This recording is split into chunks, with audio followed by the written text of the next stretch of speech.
கனா காணும் காலங்கள் வந்து எல்லாருக்குமே ரொம்ப ஒரு ஃபேவரட்டான ஒரு ஷோ.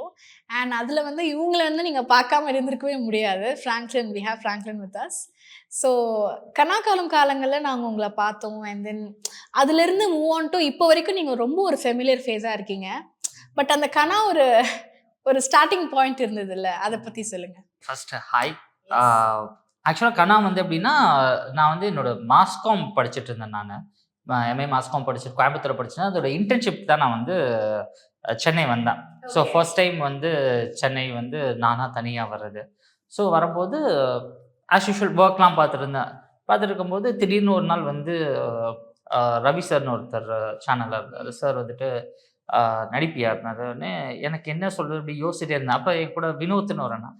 வினோத் அண்ணா என்ன பண்ணாரு, "ஏய் நடிடா" அப்படின்னாரு. சரி என்ன ப்ராஜெக்ட்னா, கனா காணும் காலம்னேன்.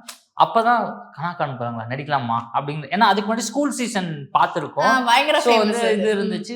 நடிக்கலாமோ அப்படின்னு ஒரு சின்ன தாட் வந்துச்சு. உடனே அவரும் "நடி தம்பி, நாளைக்கு ஃபோட்டோ எடுத்துட்டு வா, நடி" அப்படின்னோனே நானும் போயிட்டு ஃபோட்டோலாம் கிடையாது.